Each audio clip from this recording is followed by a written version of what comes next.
Anyway, maybe I might just go on a bit. Back to Hyman Minsky.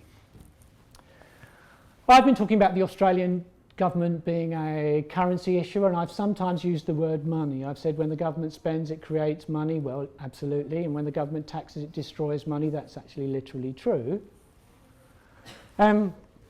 Banks, private banks can create money by lending. They can't create what we're going to call currency. There's a distinction there. There are different types of money. Government money and private sector money are not the same thing. Hyman Minsky, a long time ago, said, well, in principle, anyone can create money.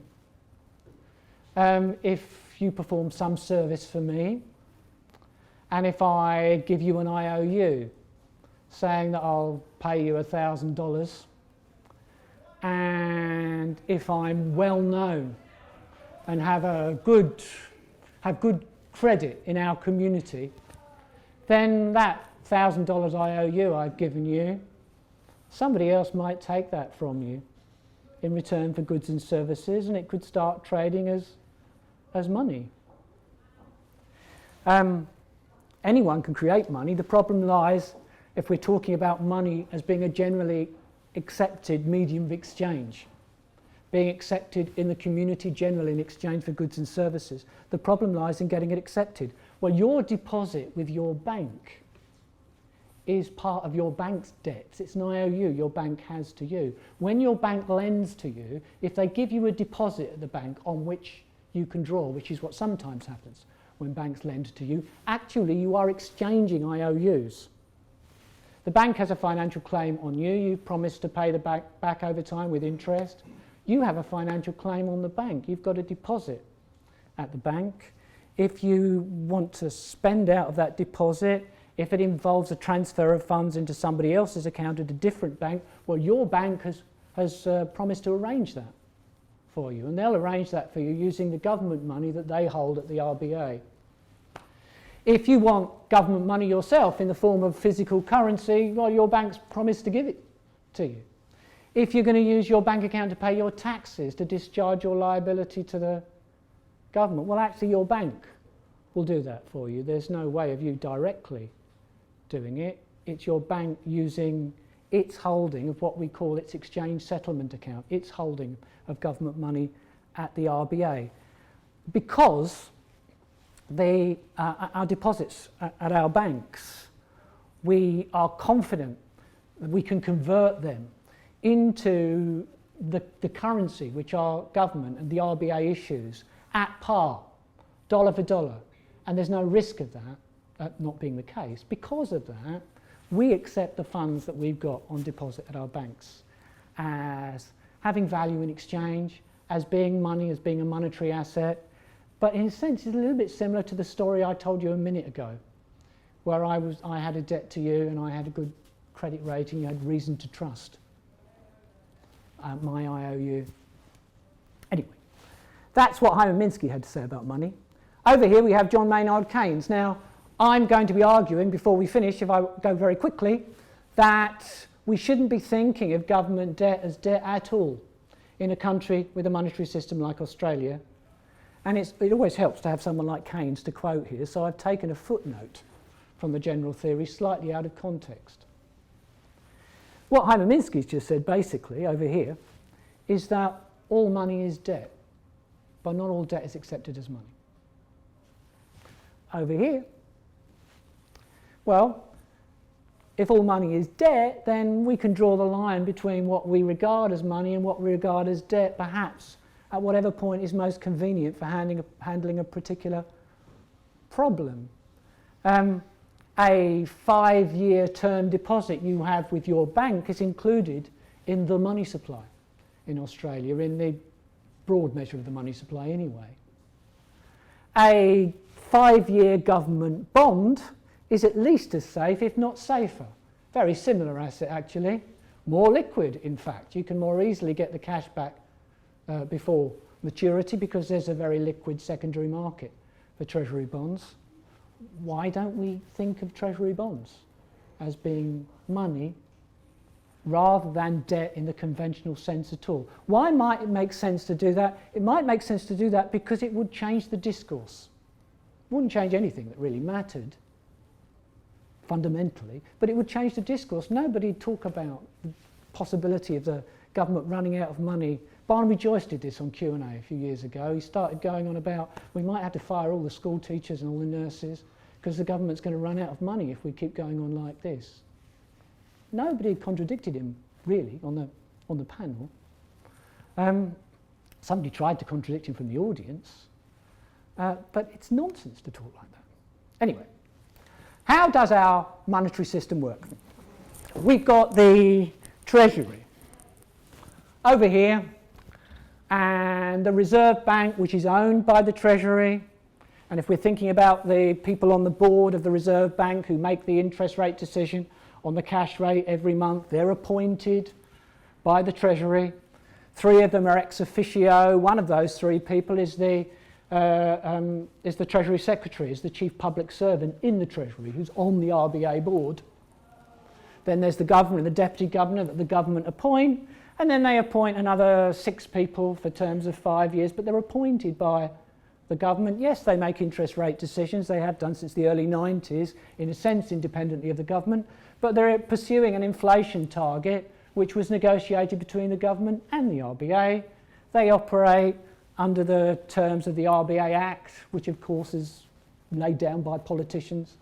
Basically, the Reserve Bank has only a very, very limited degree of independence from the government and is best thought of as part of the government. Now, it's a little bit more complicated than this because the Treasury thinks it can save money sometimes by having some of the government's transactional accounts, some of the agencies that make up the governments having transactional accounts with private banks. But that's just a complication that we won't worry about. For the most part, the federal government banks at the RBA. The official public account, or more correctly, the official public accounts group, is managed by the Reserve Bank of Australia. It's just a bookkeeping item, if you like. Sure, the government has a balance at the RBA, but it's not included in any official measure of the money supply, and it could be anything really. Until 1982, the RBA regularly bought and held on to Treasury bonds that the government issued. The government still has, although they don't use it very much, but the government still has an overdraft facility at the RBA.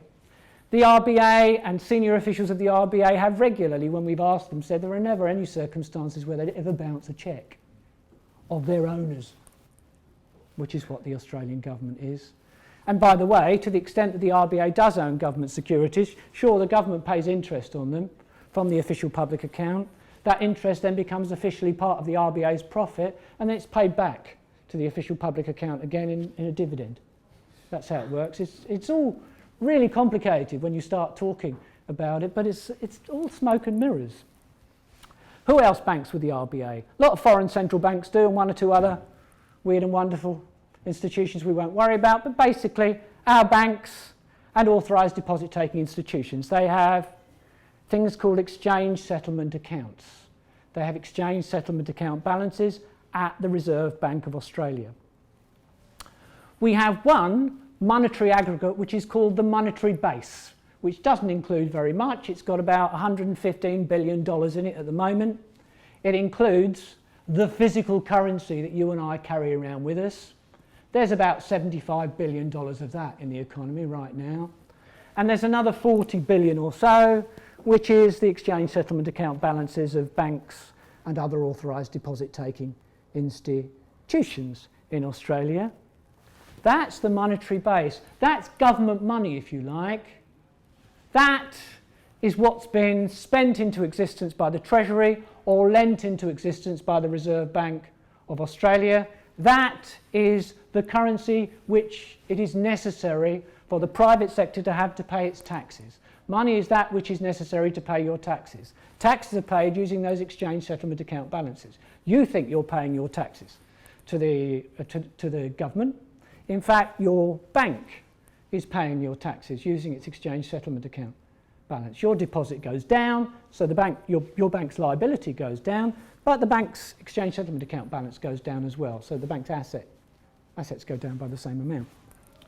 Those exchange settlement account balances are also used for, all of us to make payments, and for the sake of this diagram, the state governments are over here with the rest of us in the private sector. They don't bank. There are some state government balances which are not important at the RBA, but state governments basically do not bank with the Reserve Bank of Australia. The government of Victoria banks mainly with Westpac, for example, but the different state governments have different arrangements in terms of their banking, just like the rest of us do.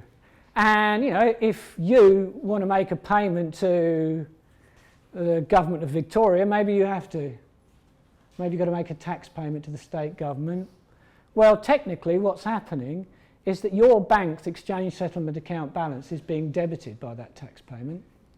And in this case, Westpac has its exchange settlement account balance credited. That's how it works. Millions of transactions taking place over time. We could, again, get very complicated because we are in the middle, literally in the middle of a transition in Australia from retail transactions, like I was just describing, being batched and cleared irregularly over time. It used to happen once a day, more recently 5 times a day.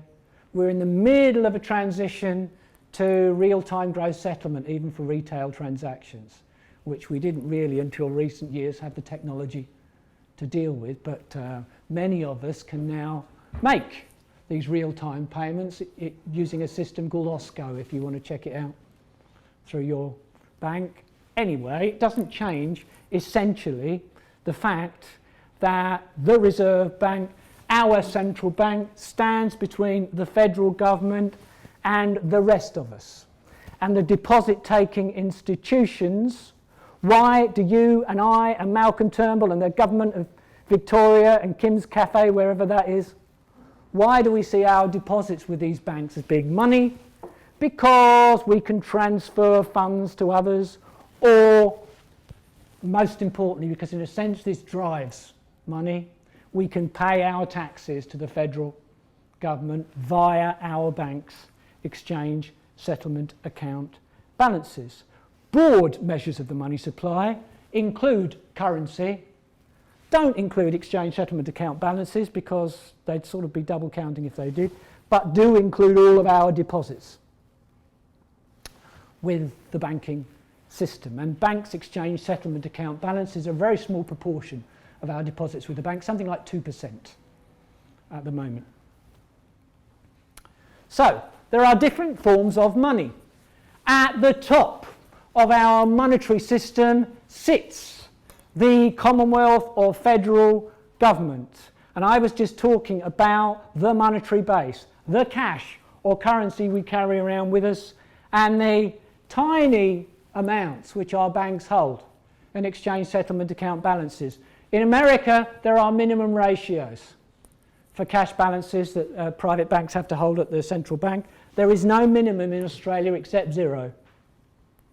They're not allowed to run overdrafts on their exchange settlement accounts, but they don't hold very much in their exchange settlement accounts. They hold a bit more than they used to because of the change I was talking about before, because of the change in our payments system in recent years, but they still don't hold very much. It's not very profitable to hold exchange settlement account balances.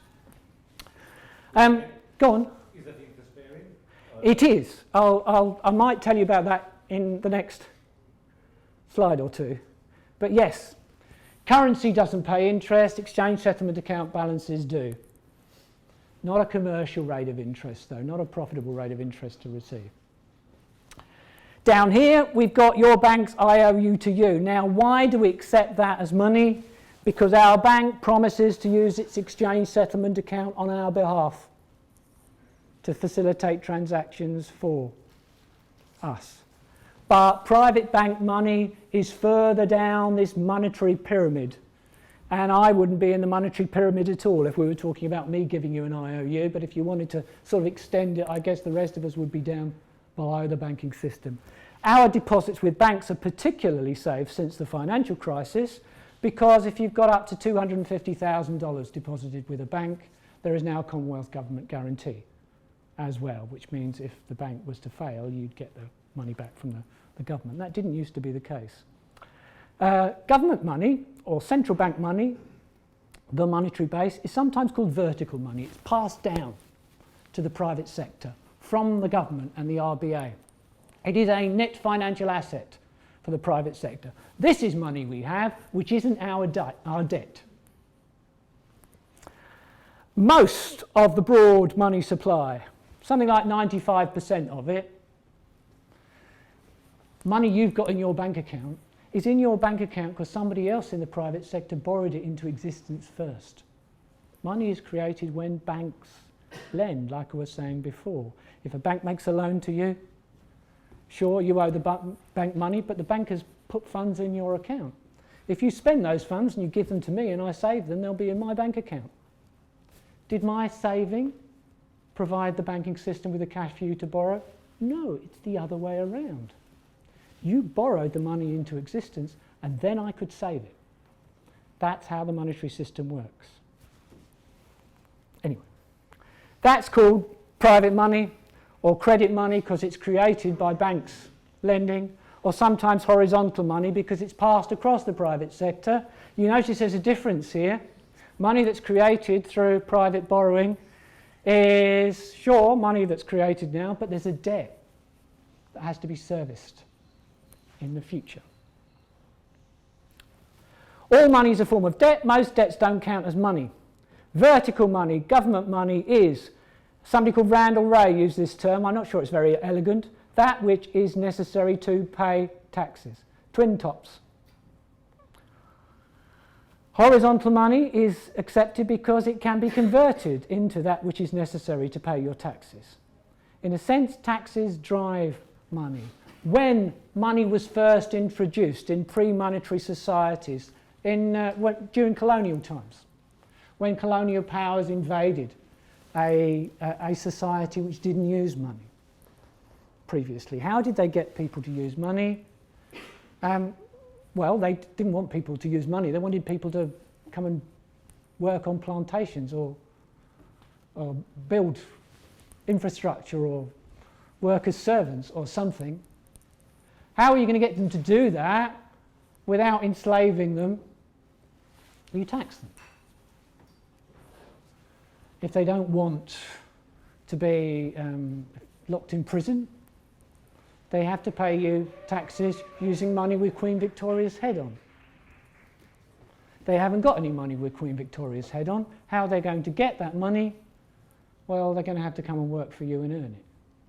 So they'll come and they'll work on the plantation, or they'll build whatever you want them to build. Some of them won't do that. Some of them will provide services to other people to get the money. But you've introduced money into a society where there was no money before. That happened in country after country after country. These days, when we talk about taxes driving money, what we mean is that if we didn't have taxes and we did have a government that's spending, 25% of GDP, then over time the amount of money in circulation would go up and we'd end up creating inflation because we'd be spending well beyond the productive capacity of the economy, and then money would lose all value.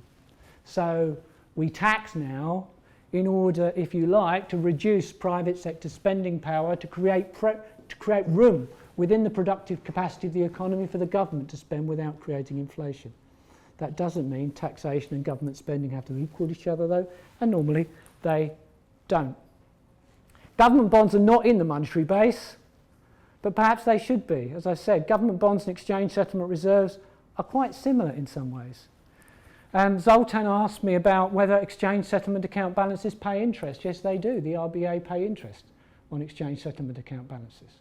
So exchange settlement account balances, which are not thought of as government debt, are interest-bearing liabilities of the government or of its central bank.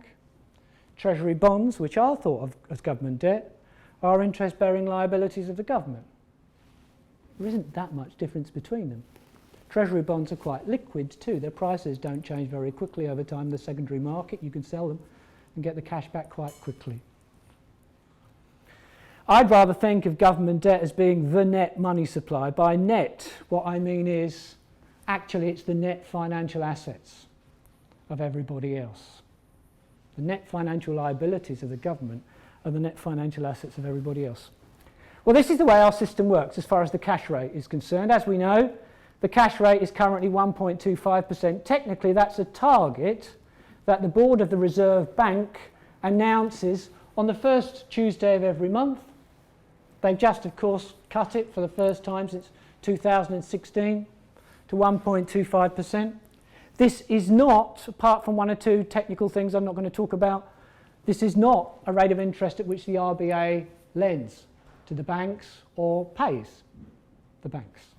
The RBA pays the banks a lower rate of interest than this on their exchange settlement account balances. It pays them a 1% interest rate at the moment. It pays them in general, as it says here, 0.25% below the target cash rate on their exchange settlement accounts.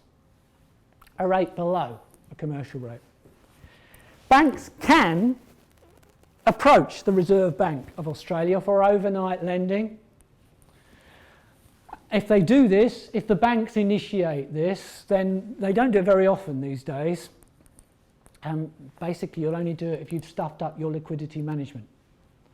If it's too late in the day to borrow on the money market and you're worried that your exchange settlement balance is getting close to zero, then you'll borrow overnight from the RBA. They'll charge you a punitive interest rate. That's the ceiling. The cash rate itself, that 1.25% figure, is a target that the Reserve Bank has for the rate of interest at which it wants to see the private banks lend to each other overnight or for 24 hours. And this is necessary, the way our system works at the moment, in order for the system just to continue to operate, because remember, there are millions of transactions taking place every day. So there are funds going out of the exchange settlement accounts of some banks and going in to the exchange settlement accounts of other banks. And in order to facilitate the system to work smoothly, the banks that are accumulating excess funds, well, they don't want to leave them getting a 1% interest rate. They'd rather lend them overnight for 1.25%. And the other banks that are running short, they don't want to have to go to the RBA and pay 1.5%, they rather borrow at that 1.25% cash rate figure at the moment. We've had this system for so long, it's so well understood in what is a relatively simple banking system, that actually when the RBA wants that cash rate at which the banks lend to each other overnight, that rate of interest which is the benchmark that other interest rates are set with reference to in our economy to change, the RBA doesn't have to do anything really very much except just announce the change. Because the key issue that everybody's used to now is there's sort of there's always a 0.25% incentive to lend excess funds from your exchange settlement account balance overnight, whatever the target cash rate is. So if they reduce the cash rate to 1% in the next meeting, then the whole thing will shift down. There'll still be that 0.25% incentive. The RBA doesn't create money to reduce the rate of interest. The RBA does nothing at all except announce a change in the cash rate. That's all that happens. If there was too much cash in the system, why would there be too much cash in the system? If there was too much cash in the system as a result of the government spending more than it taxed, so running a deficit, remember every dollar the government spends increases the reserves of the banks. Every dollar the government taxes reduces the reserves of the banks. If the government spends more than it taxes and nothing else happens, then the supply of exchange settlement reserves to the banking system will go above the level that the banks target collectively. They'll have excess reserves. You'll end up with a situation then where there's hardly any banks that need to borrow overnight. All the banks have got excess exchange settlement reserves. And if there is any overnight lending, the rate of interest on it will be not the target rate of 1.25%, it will be close to the floor, maybe at the floor. No bank will lend to another bank at a rate of interest below this floor because that's the rate you get from the RBA itself. On the other hand, if there was a shortage of reserves, why would there be a shortage of reserves? Oh, I don't know, this could be the result of cash that the RBA put in the system temporarily in the past being unwound, having to be paid back by the banks. So the banks' exchange settlement reserves were falling. Or, for that matter, it could be that the Treasury has made a big Treasury bond issue, which private sector investors have bought, and that's meant funds going out of private banks' exchange settlement account balances. The banks are all short of funds now. Hardly any banks have excess funds. Well, if there is a bank with excess funds to lend, it's going to lend them at almost the ceiling rate, because most of the banks now are going to have to go to the RBA on borrow overnight. If the Reserve Bank did not carefully manage the total supply of funds to the system day to day, and the demand for reserves varies from day to day, mainly because of transactions between the government and the private sector, but there are other reasons too, then the rate of interest on the overnight market, the cash rate, would not be equal to the RBA's target. It would yo-yo up and down between the floor and the ceiling. And the Reserve Bank doesn't want that to happen.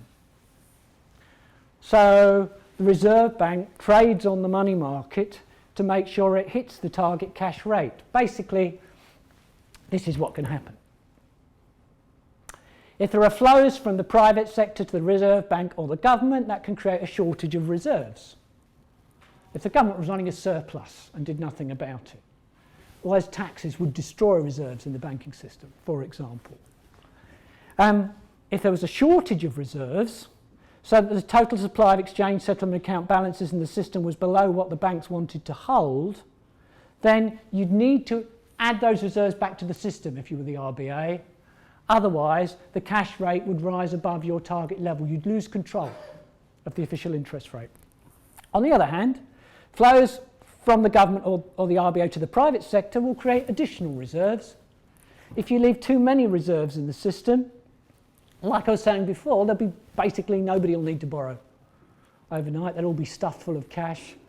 And as a consequence of that, you'll lose control of the cash rate. Again, if the RBA didn't pay interest on reserves, the cash rate would fall to zero. Since it does, the cash rate would fall to the bottom, to the floor, to the rate the RBA pays. So the RBA tries to put additional funds into the system when there would otherwise be a shortage every day. As I'm going to explain in a moment before we finish, that's the case most days. The RBA deliberately keeps the banking system a little bit short of cash. When I say a little bit short, they alleviate that shortage every day, but they engineer it so the shortage will come round again in a few days' time and they can alleviate it again. That's what happens. Just put some more cash into the system, stop the cash rate from rising, stop there being a shortage of funds. If there's a surplus of cash in the system, they need to do the opposite. Either the RBA or the government somehow needs to take the cash out of the system, or the cash rate would fall below the RBA's target. I just thought I'd tell you what happened a couple of days ago, because this happens every day. I didn't tell you what happened on Friday, I'm sorry, because I put these slides together a day or two ago. The Reserve Bank of Australia has most days kept the banks short of electronic cash and topped things up. They don't do this usually the way that first-year economics textbooks tell you they do it. They don't buy many Treasury bonds outright anymore. Instead, they mainly do it through Reserve Bank of Australia initiated short-term secured loans. They're called reverse repos. Repo means sale and repurchase. Do you have cash converters here? Yeah? Yeah? Oh, sorry, South Australia. Yeah, in South Australia we do. I know we do in South Australia. Pawn shops. I don't mean pornography, you know what I mean? Yeah. Pawn shops. You can go to a pawn shop and you can sell them your watch and say, I'm going to buy the watch back from you in a week's time. Will you be paying a lower price or a higher price? Higher price. The gap between the two prices will give you an interest rate on that loan. The Reserve Bank of Australia is a pawn shop.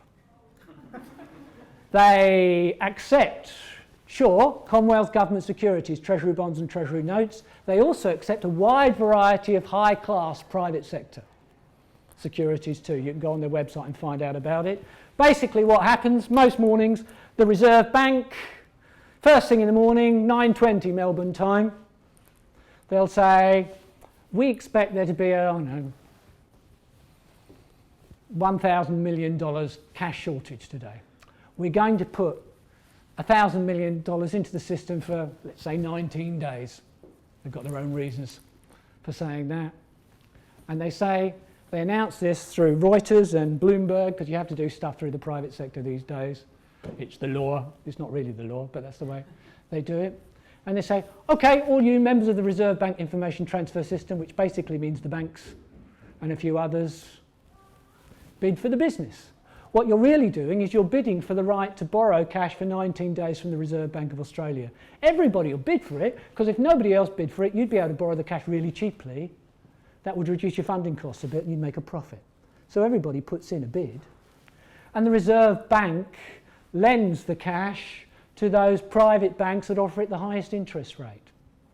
But for legal reasons, what actually happens is the Reserve Bank buys those securities, including Treasury bonds, from the private banks now, and at the same time agrees to resell them in 19 days' time, just like you with your watch at the pawn shop. It's called a reverse repo because the RBA isn't doing a sale and repurchase, it's doing a purchase and resale, if you see what I mean, when they put the cash into the system. That's how it works. This happens every day. On the 20th of June, this week, 9:20 a.m. they said they wanted to put this amount into the system for 19 days, and that's what happened. They don't care which bank they lend to, because then the banks can lend to each other on the overnight market at the cash rate and sort things out day to day. They're just trying to get the total amount in the system right. Why did they feed that cash into the system? Well, mainly because they previously fed about that amount of cash into the system a few weeks before, and it was going back out again, so they were replacing it once more. On the 13th of June, they didn't just do this, they do sometimes buy some Treasury bonds outright. So that's why I included the 13th of June. That's the last time the RBA bought any Treasury bonds outright. That puts cash into the system until those Treasury bonds mature. On the 7th of June, they overdid it a bit. They don't always get things exactly right. And they talk to the banks, and after all, although we've got 100 authorised deposit-taking institutions, but there's only 4 of them that are important.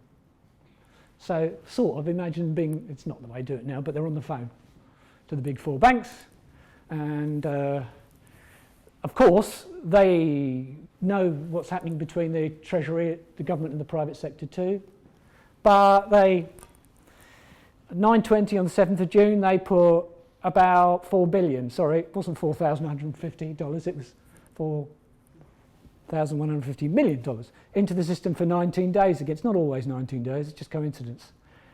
But they sometimes, at 5:10 in the afternoon, have another round, in case they haven't got it quite right. And what happened on the 7th of June was that they worked out later in the day, we put a bit too much cash into the system.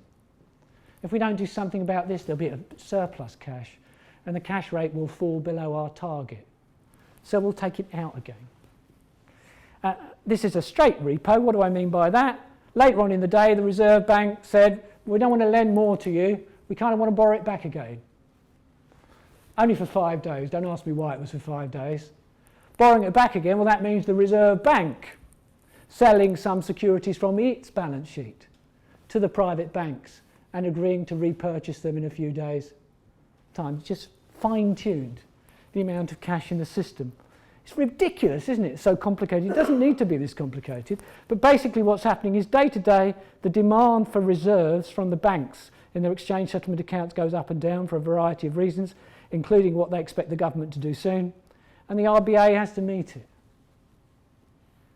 The RBA isn't choosing how much to put into the system every day in order to do anything other than to meet the demands of the banking system with cash. When there are surplus funds in the system, this is important.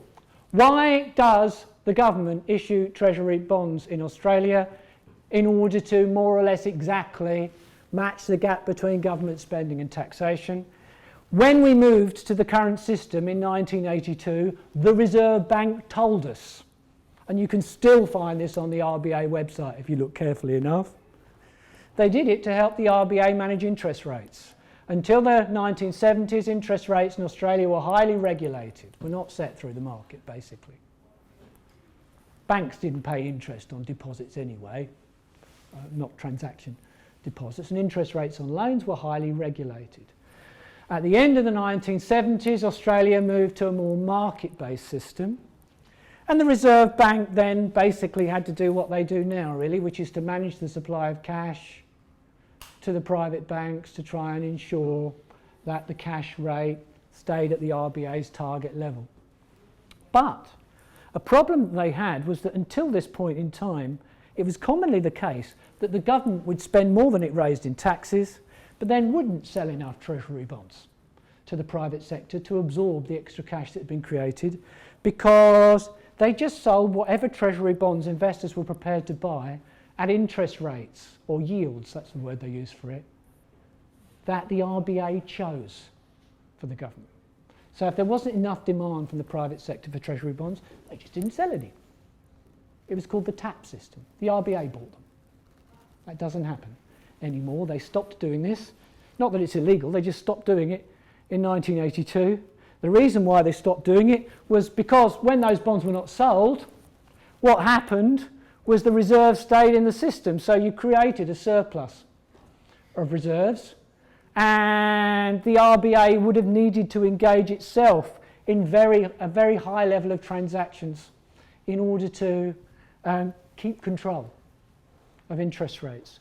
So to help the Reserve Bank manage interest rates by managing the supply of cash to the banking system, in 1982 they introduced the auctioning of long-term treasury bonds and short-term treasury notes by the government in whatever amount was necessary to stop government spending creating excess reserves in the banking system. That's why they did it. Not because they need to borrow the money, in other words. In order to obscure things even more, to make it look as though the government needs to borrow money, in 1999 the RBA stopped being responsible for doing this at all, and the Australian Office of Financial Management, which is part of the Treasury, now deals with the issuance of new government securities. But of course it has a big impact on flows of funds into and out of private bank exchange settlement accounts. So they have to coordinate this very carefully with the Reserve Bank if the Reserve Bank is going to keep control of the supply of cash to the banking system. It's not independent of what's happening in government. Anyway, how's all this worked?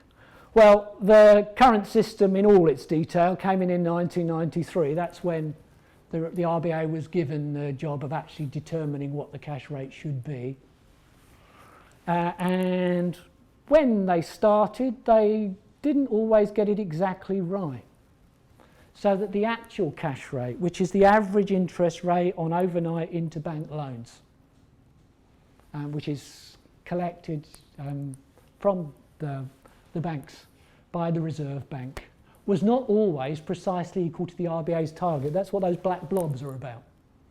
They were trying to get it right, but they didn't get it exactly right early on.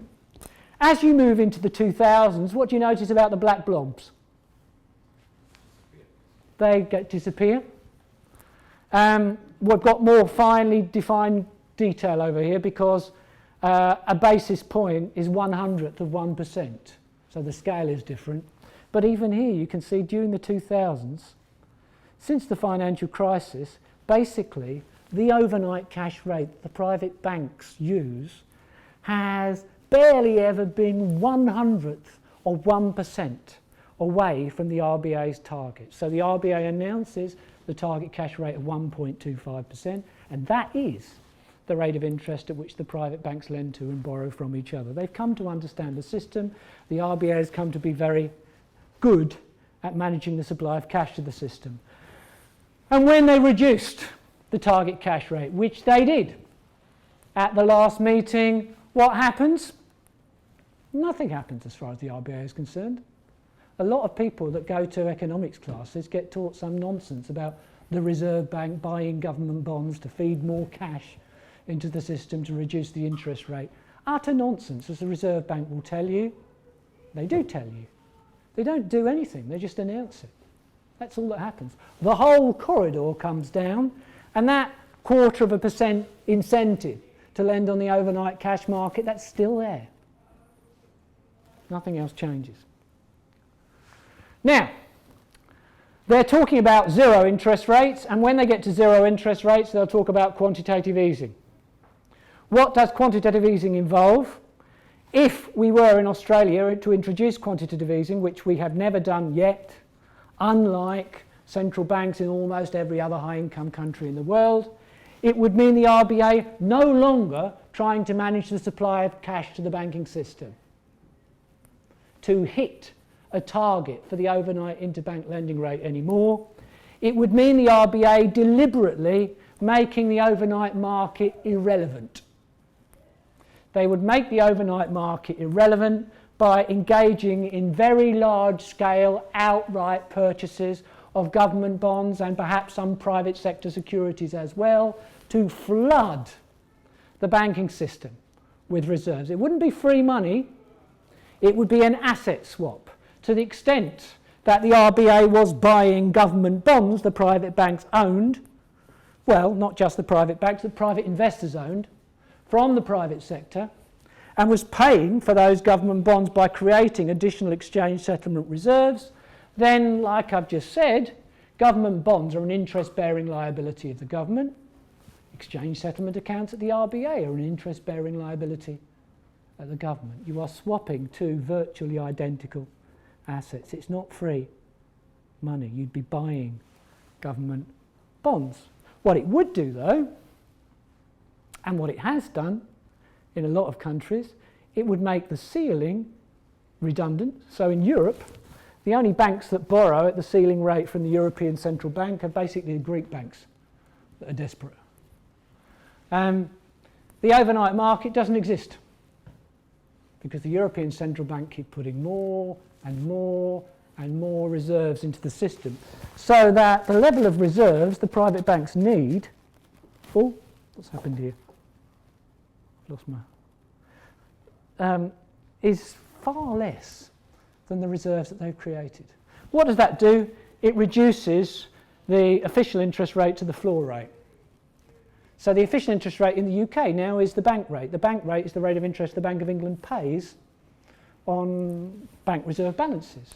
It used to be a rate called SONIA, which was the overnight interest rate between the banks. Banks don't lend to each other overnight in the UK. There's all those excess reserves. They don't need to. All quantitative easing does is it reduces the official interest rate to the floor rate. If you make the floor rate 0, then the official interest rate will be 0. What do you know about official interest rates in Japan and in the Eurozone? Do you know what they are? They're negative. The official interest rate in Japan is minus 0.1%, and the official interest rate for the European Central Bank is minus 0.4%. How is that possible? Well, you do quantitative easing, you flood the banking system with reserves, and then not only do you not pay a positive interest rate on those reserves, you charge an interest rate on them. You effectively tax some of those reserves back out of the system. Again, why would you do that? You're trying to get the banks desperate to get rid of the reserves. They can't lend the reserves to members of the public.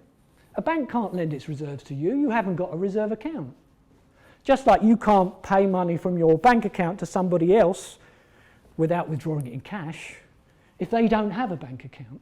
So a bank cannot lend its exchange settlement reserves to you because you don't have an exchange settlement account. What they can try and do is get rid of them like hot potatoes.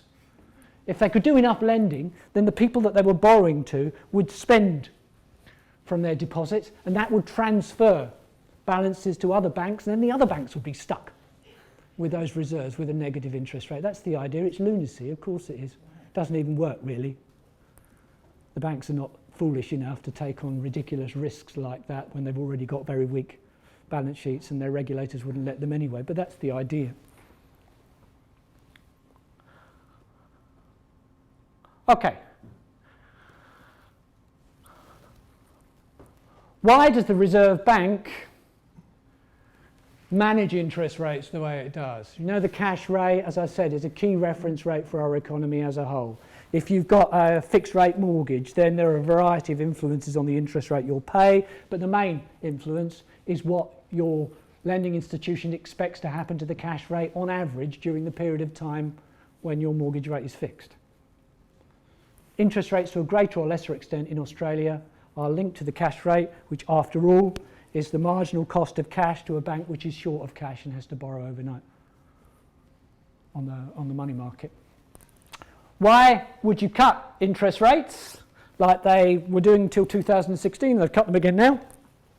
Because the Reserve Bank has a target for CPI inflation where they're supposed to try and keep the inflation rate within a 2 to 3% range on average over the next 2 years. They have completely failed to do this for about 4 years now.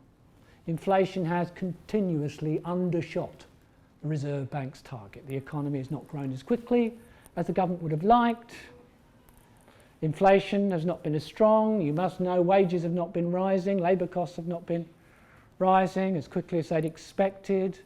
Unemployment is low, but underemployment isn't, as we know. Anyway. Cutting interest rates isn't going to help much. We have all that household debt. And the other reason why it's not going to help much is that, of course, when you cut interest rates, if you've got a mortgage, sure, it means you've got more disposable income, but I've got term deposits. What's it doing to me? There are losers as well as gainers, and if the gainers outweigh the losers, it's not by that much. And on top of that, we've got to a point now where interest rate cuts and talks of zero interest rates and possible quantitative easing are perceived by many people as just a signal that the Reserve Bank is panicking and the economy is actually in a much worse state than they're telling everybody. So you then get that signal, that information, which is counterproductive. You cut interest rates and it doesn't necessarily push the economy forward, it can pull it back.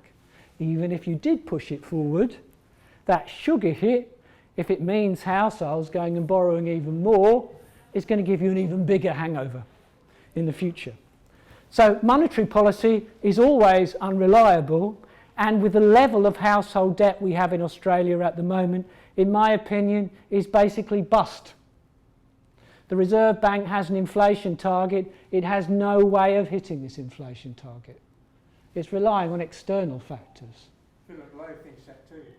Well, yeah, and well, indeed, he believes that the government should be doing more, but he often contradicts himself. I had an article in Independent Australia earlier this year where Philip Lowe was saying, at that time, the government needs to pay down its debt. It's important that the government runs a surplus. He's now completely contradicting what he was saying 6 months ago. If he's saying now the government needs to run a bigger deficit. Has he discovered DMT perhaps? Well, maybe. I think he's aware of it, but what he thinks of it, I don't know. Fiscal policy works, monetary policy doesn't. Central bankers think they're managing the economy. Warren Mosler says they're like a child sitting next to the driver in the passenger seat with a toy steering wheel. They imagine that they're steering the car. It's the government budget that's steering the car. It's fiscal flows that are steering the car, because they change what I've been calling the net money supply, or the supply of net financial assets to the private sector. Fiscal policy works. Fiscal policy is a job of the government. It's not something the Reserve Bank is allowed to do legally. The Reserve Bank is not supposed to give away money to the private sector. It can lend to certain institutions. It can trade in certain financial assets. It can't engage in the, well, it's not supposed to be able to engage in government purchases and taxation. That's the job of the government, which has to pass a budget through Parliament. The trouble is our government, and unfortunately the opposition, thinks it has to pay down the debt, which means, imagine, well, you don't need to imagine, maybe you're like me. When they talk about running a surplus, I just mentally change that to destroying money. That's what they're doing. A fiscal surplus involves destroying money.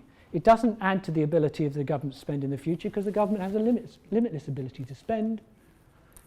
It's the inflation constraint which limits our ability to spend as a whole country without destroying confidence in money. So, why issue debt at all? Why issue treasury bonds at all? To pay for things? No. You are borrowing back your own currency that you created. You do not need to issue government debt to pay for things. The Bank of Japan in the last couple of years has been buying Japanese government debt quicker than the Japanese government's been issuing it. And the Bank of Japan is effectively owned by the Japanese government and controlled by the Japanese government. The supply of Japanese government bonds in Japan, which is the high-income country with the biggest fiscal deficit at the moment, has been shrinking over time because as soon as the government issues them, they have the same rule in Japan as in other countries, ridiculously, that the central bank's not supposed to buy significant amounts of government debt directly from the government. They buy it second hand. They may as well buy it from the government. To help the RBA hit the target for the cash rate, there's no need to do that if we, just bearing in mind what we were talking about from quantitative easing, if you just let reserves in the banking system increase, the official interest rate will just change to whatever rate the RBA pays on bank balances. To provide safe assets to savers, allow everybody to hold term deposits at the RBA. Much simpler. Not just the fund managers either. There's no reason why you and I couldn't do it. Allow us all to have term deposits with the RBA. If you want to control the whole term structure of interest rates, that would do it. You destroy a few jobs in a few banks, but they're not doing anything useful anyway. Because there was once a reason. Yeah, actually there was. Gold standard days, fixed exchange rate days. There did used to be a good reason for issuing government bonds, which I won't worry about now. But there hasn't been for 35 years. I think this is just one of those things we do because we always have. What if we stopped issuing government debt? Fiscal deficits would just add to the net money supply like they do now, but you'd be leaving additional reserves in the banking system. The official interest rate would be the floor rate, just like it is under quantitative easing. You wouldn't be issuing government securities at all. It changes nothing much, but nobody would ever imagine the government was going to run out of money again. The issue would then be, how do you balance the economy? You don't want to spend too much. You don't want too big a fiscal deficit. It will create inflation. There's no reason to get rid of that 2 to 3% inflation target. You should keep something like that. Redefine the cash rate as the rate paid by the RBA on exchange settlement account balances. Set that rate low, or maybe, Bill Mitchell would say, set it at 0 and leave it there. It doesn't mean you get to borrow at 0 interest rate from your bank. You're risky. There'd be a risk premium. Continue to spend by keystrokes like you do now, but just leave the additional reserves in the system. Offer everybody the opportunity to hold term deposits at a government bank. You could call it the Reserve Bank of Australia, if you like. Stop talking about the national debt. It isn't the debt of the nation anyway, and the government doesn't have debt in a meaningful sense. Not the Commonwealth government. Not that they've got to repay ever. Start talking about the net money supply instead, and then start talking about what it would mean to balance the economy rather than the budget. Okay, well, I've gone on quite a long time, but that's it really.